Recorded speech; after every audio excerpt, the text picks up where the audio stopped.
Hello, hello, hello, everyone. Thank you so much for checking out this video.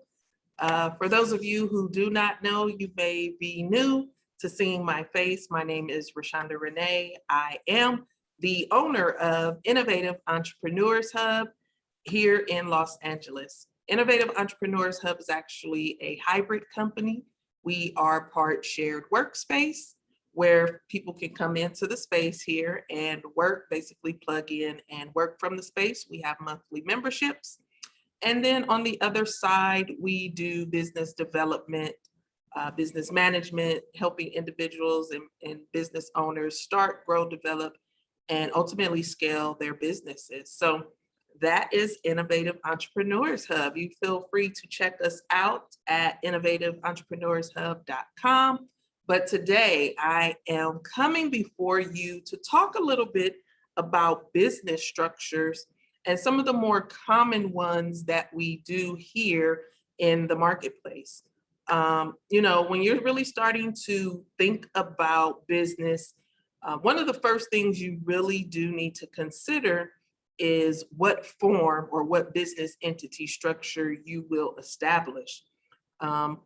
The different entities do have different tax implications, so that is very, very important. So I'm going to go over some of the popular ones and just give you a little insight, and hopefully you get some of your questions answered that you might have about what the differences are when it comes to business structure. So if you haven't already, go ahead and grab a pen, some paper. I have my notes. Hopefully I don't forget anything. And let's just go ahead and dive in. So there are some that you hear more about, right? So those are your the sole proprietor, LLC, partnerships, excuse me, and corporations. I think those are the main ones that we hear, whether it's talking with friends or families or colleagues or on the internet, on social media.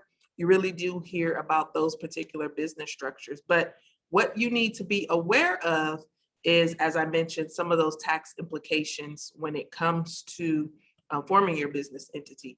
What I will say, I'm just giving you information. You need to actually have a personal consultation with an accountant or with an attorney or with a business consultant that can give you more individualized information, because it is dependent upon your business, okay? So this is just information, and you really should seek out someone that you can speak to, particularly when it comes to your situation. So let's talk about what a sole proprietorship is, okay?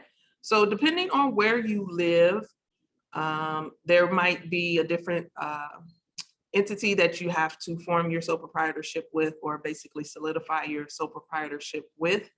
I am here in Los Angeles, California, so we have to go to our county registrar's office when we are a sole proprietor and get something called a DBA, doing business as, and sometimes it's also called a fictitious business name. So depending where you are, you might hear those terms, and they are interchangeable. So a DBA and or a fictitious business name, but they basically mean the same thing. You as an individual, you are doing business as whatever name you come up with. So me, Rashunda, if I go down to my county registrar's office and say that I want to sell t-shirts, but I'm going to do business as Rashunda's t-shirts, then that's the name that I would file as my DBA. But basically a sole proprietor is someone who owns an unincorporated business by themselves, right? If you are the sole member, then you are a sole proprietor. Everything when it comes to the income, so your revenue, the profits and losses, everything is reported on your personal taxes. So it's not a separate entity. You are the sole proprietor, you are the business, it is you, literally, okay? If you are the sole proprietor, like I mentioned, you can go down and get your DBA with your registered office. Here in California, we have to go to our county office and you file that DBA. And then again, you generally have to make an announcement that you are doing business as XYZ company. So I would also have to put in a public publication, that's a tongue twister, and letting folks know that I am doing business as this name. So a local newspaper, a magazine that comes out, you generally have to make that announcement that you are now doing business as that particular name. But sole proprietor is generally for those of us who are just starting out and we're trying to see if our business idea can actually even make money. Sometimes it's relatively inexpensive. It might be under $100 depending on where you live to file that DBA, and you will have to renew that depending on your county and your area. Again, you do have to renew that name if you decide to continue past 3 years, 5 years, or whatever the case may be for your particular area. But it's really simple. You just decide that you want to start this business. You go get your DBA and you start to do business. Okay. So that's a sole proprietorship. But remember, the main thing is all of the taxes that come with being a business owner. Everything is filed on your personal taxes. It's not a standalone entity. All right. So the next one that I want to mention is a LLC, right? So you hear a lot on, especially on the social media sites, everybody saying, you know, take your stimulus money and go start an LLC and everything is good. But they don't tell you some of the other things that really go into having an LLC, or even if an LLC is really truly for you. You know, we have a lot of clients here at Innovative Entrepreneurs Hub where they just stay as a sole proprietor because that makes sense for them and for their business. And an LLC or forming as a standalone entity is just not for everyone. And it really is based on you, your business, and your goals, right? So if you're just taking advice from people who are just saying, go start an LLC, that may not be the best thing for you to do. So, but what does it mean when you have an LLC? So LLC means limited liability company, okay? That's literally what it means. And so this particular business structure allows you to remove yourself as being the person that is liable should anything happen. You know, you are really setting up an entity that stands alone, and all of the profits and the losses go through that particular entity, okay? So each state has different regulatory statutes, and you really do need to check with your state. But what I will say overall, it really does mean that you are now removing yourself from being liable for anything that should happen. So as an example, if I make soap and I create Fantastic Soaps LLC, and someone purchases my soap and they're allergic, well, for whatever reason, they get a horrible rash, and now they want to sue my company because it gave them this rash. They will sue my company. They would not be able to sue me, Rashunda Rene, personally.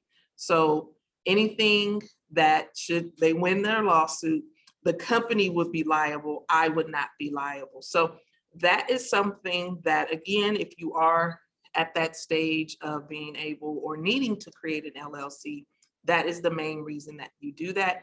You remove yourself from having any liability should something happen. And I say that that is the main reason because even as an LLC, all of the profits and losses are also reported on your personal taxes. So it doesn't remove you from having to incur all of those taxes, whether it's profits and or losses. Sometimes that can be good if you set it up correctly.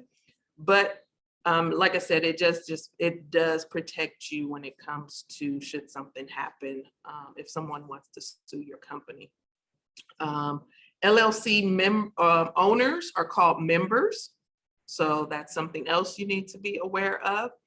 And most states do not restrict ownership. So the owners can include individuals. A corporation can own an LLC. and another LLC can actually own another LLC. So there is no maximum number of members. You can be a sole member LLC, and we do have some clients that elect to choose to do that, again, because they just want to protect themselves. So they're not a sole proprietor. They go to that next phase of being an LLC, but they're a single member, okay? Let me see, make sure I hit all of my notes. Yes, so what I would say is really check your state's requirements and the federal tax regulations when it comes to LLCs. Another note, if you are watching and you are in California, sometimes one of the things that allows some of our clients to maybe put on the brakes if they're not really in a position where they know that their business is going to make money is because of, in California, there is a tax on LLCs, which is $800 that you have to pay to California as your tax, no matter what. So if you jump into starting an LLC here in California and you're like, yes, I'm gonna do this, open up your business and you're good to go, and you get no sales. It's for whatever reason, you have no sales, you still have to pay that $800 every single year, okay? So whatever state you live in, you need to also understand or check into if there is a mandatory tax. Now, on the flip side, you start your business here in California and everything is going well. Once you start to have that revenue, what I like to teach my clients is making sure that you're putting money away. If it's not every sale, then it's at least once a month, or figure out that system that works for you so that you can put that money aside, because you know that tax is coming at the end of the year when you have to file your taxes. So there's just a way for that you can be prepared for your taxes. It's just about planning and executing and staying on schedule with that. All right. Let me make sure again.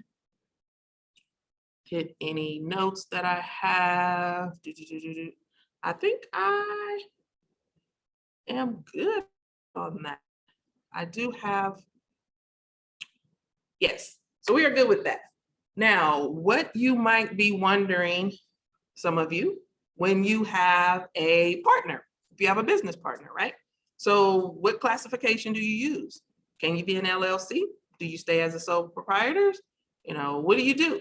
So you can create your company and have a partnership and you are an LLC, right? There's just, again, you have more than one member. So you are taxed and you are recognized as a partnership. So that is just the way that it goes, right? Because if you are starting a business and you have someone else that you are going to split everything with 50-50, then you are a partner. What I will say is when you do that, make sure that your partnership agreement, all right, here we go. Make sure that your partnership agreement is reviewed and both partners, or if there's more than one partner, but every single partner needs to be aware of what's in that partnership agreement, and you guys need to agree and sign it. It's one thing to create the partnership agreement, then there's the other thing to actually review it and make sure that every partner signs it, okay? Now, why is that important? That is important because sometimes things really do happen. Maybe one partner is not putting in as much time and effort as they said that they would when we came to the table to start this partnership. So you really want to make sure that you are securing yourself, but it's just good business to make sure that your paperwork is straight, okay? So review your partnership agreement, everybody signs it, and everybody really sticks to what they are supposed to be doing. If your partnership is not 50-50, you know, if it's 70-30, 60-40, or whatever the case, just make sure everybody understands that and they sign off on it, and each partner has their copy, all right? You do not want to start business. Say this, yeah, I'm gonna make sure you write this down. You do not want to start the business, not even day one, without having that partnership agreement signed and dated. Okay, it's very important. You might be thinking now, you know, that's my sister, or that's my best friend. We've been best friends since 5th grade, or whatever the case. It doesn't matter. This is business and you need to take it serious from day one. Do not make any transactions before that partnership agreement has been signed. Okay. All right. So hopefully you have heard me. I have said that and you understand.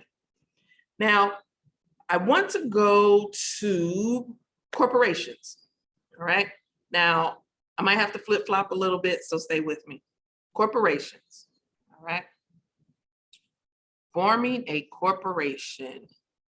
Now, corporations, depending on your business, okay, really depending on your business, it's not as popular with a lot of our clients. We do have some clients that have created corporations or formed corporations, but this is when you're really talking about prospective shareholders and, you know, people really putting in more some higher sums of money, and it really is a different taxation when it comes to a corporation, but everything is totally separate. This corporation is taxed on its own. It's not a pass-through entity such as with a LLC, right? It really, the profits of the corporation is taxed by the corporation as they are earned, excuse me. And then it's taxed to the shareholders when the distributions are given as dividends. So there are some complicated twists and turns when it comes to a corporation. And that's why it's really not as popular with some of our clients, because we mostly deal with folks who want to be smaller businesses and pretty much stay within it being a family business and just looking to secure themselves and then removing themselves from the liability. So most create an LLC, but a corporation can take some special deductions for federal income tax purposes. Like a C corporation is recognized as a separate tax-paying entity. A corporation conducts businesses on their realized net income or loss and pays taxes and distributes profits to the shareholders. So like I said, it's some things that are a little more complicated when it comes to a corporation. And again, you really do need to speak with a consultant, an accountant, or an attorney to really determine if forming a corporation is right for you. Now, everybody slow down. You're thinking, well, what about an S Corp? S Corp, S Corp, S Corp. You hear this all the time. So that's why I said I'm gonna flip flop a little bit. So an S Corp, in essence, is a taxation category. Okay, let's say that again. An S Corp is a taxation category. So what we do here at Innovative Entrepreneurs Hub, depending on the client, because everything is different, generally, we end up creating LLCs for our clients, okay?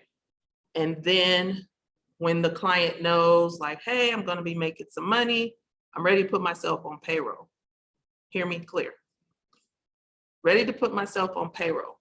That, my friends, that is when you can consider if you are going to make the switch to be an S corporation, because the S corporation is just a taxation only. Now, I'm not going to get into the specifics because it can, again, get a little convoluted, but just know you can form as an LLC and elect to be taxed as an S corporation. But you have to run payroll for yourself. And running payroll means you are a W-2 employee of your company, okay? So if I created Rashunda Rene's LLC, okay, and I'm doing consulting, everything is going well. I have a few clients. I'm ready to put myself on payroll because yes, I have to pay some expenses, you know, whether it's my website, telephone, business supplies, office supplies, or whatever it is that I need to purchase for myself. But I've done well enough where I have a few clients where I can afford to put myself on payroll. That's the thing. You have to know that there is excess money coming into the account that you can pay yourself, right? A lot of us, we just do it and it's a distribution. But if you're not on payroll, that doesn't allow you to be able to take advantage of being an S Corp. Simple as that, okay? So again, if I know that I'm going to be able to take payroll, I decide I want to pay myself $1,500 every 2 weeks. I actually have to have payroll run through my company and pay me to my personal bank account, okay?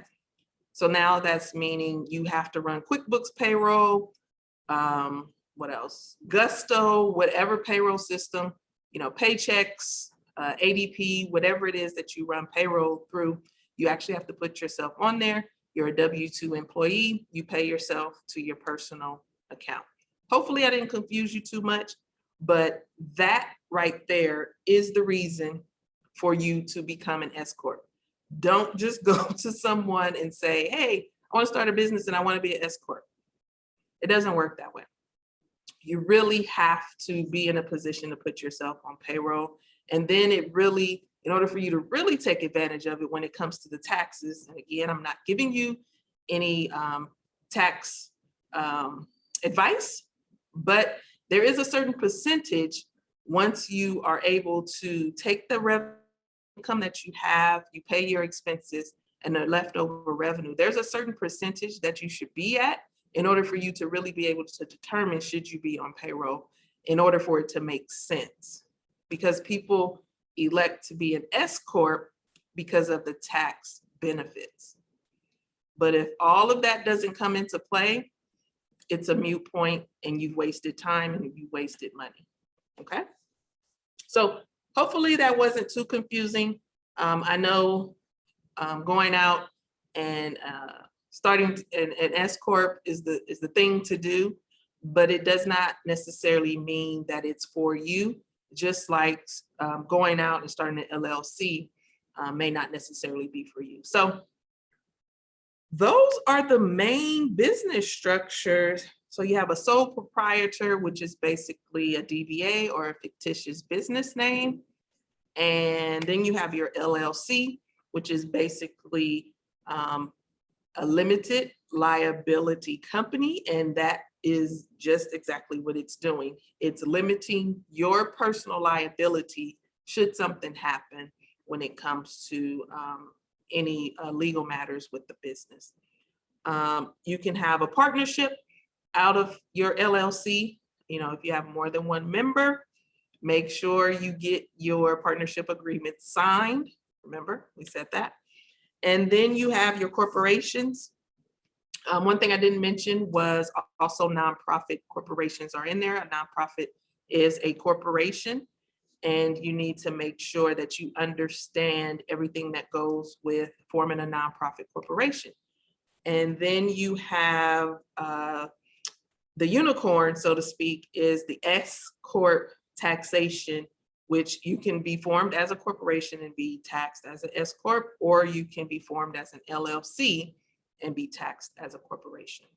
The last thing I want to mention is just making sure that you understand and you know all of the compliance that comes with each of these business structure types, okay? So there are annual or biannual reports that you have to file to make sure that you stay in compliance.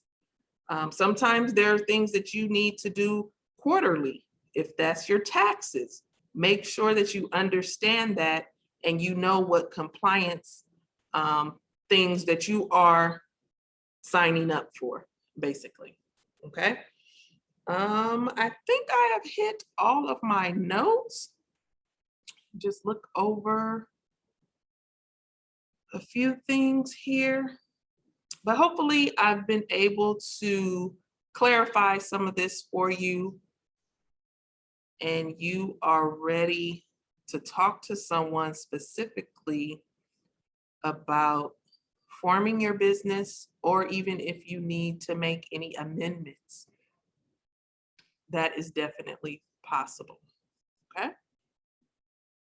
But again, what I would say is if you need further information, definitely reach out and tap into Thumbprint Collective. They can definitely help you with any questions that you might have. And like I said, hopefully this was very informative for you and you were able to grab something and say, ah, that makes more sense now.